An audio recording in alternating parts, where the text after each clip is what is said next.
Ang programang ito ay rated SPG. Striktong patnubay at gabay ng magulang ang kailangan. Maaaring may masiselang tema, lengguwahe, karahasan, sexual, horror o droga na hindi angkop sa mga bata. Galit na galit si Moira dito kay Don Pepe dahil sa binaril ni Don Pepe ang kanyang anak. Dito na nga ay talagang nanghingi ng sorry itong si Don Pepe dito kay Zoe at hindi niya sinasadyang barilin siya dito. At talagang ang purpose ni Don Pepe na barilin ay talagang si Balahadja dahil napaka-kriminal at demonyo itong taong ito na kung saan hindi na rin siya nakatakas dahil sa nahuli pa rin siya dito ni Balahadja. Dito na nga ay sabi ni Don Pepe dito kay Zoe na talagang magpapagamot dahil isa siyang matapang at tunay na tanyag.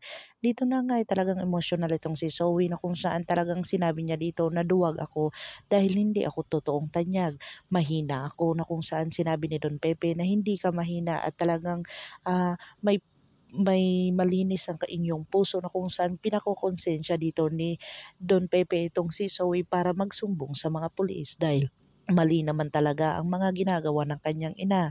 Dito na nga si Zoe ay tumawag sa kanyang amang si Dr. Carlos Benitez at talagang si Lynette ang nakausap nito. Dito na nga si Lynette ay talagang masayang-masaya dahil nakaligtas siya doon sa isang krimen na kung saan ninakawan sila at talagang si Dr. Carlos Benitez daw ang nakasagip sa kanya. Pero nginid sa kalaman na alam talaga ni Dr. Katie ang lahat ng mga sikreto ni Dr. Carlos Benitez na kung saan hindi niya ito niligtas at tinulungan.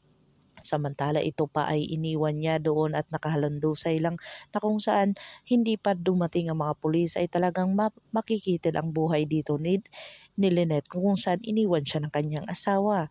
Dito na nga ay talagang nagdududa na itong si Harry dahil sa mga ginagawa ng kanyang ama na pagsisinungaling dito.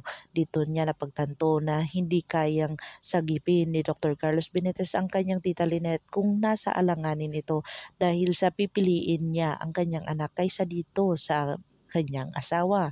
Dito na nga ay talagang nagpaalam itong si Lynette na kausapin niya ang kanyang anak na si Annalyn.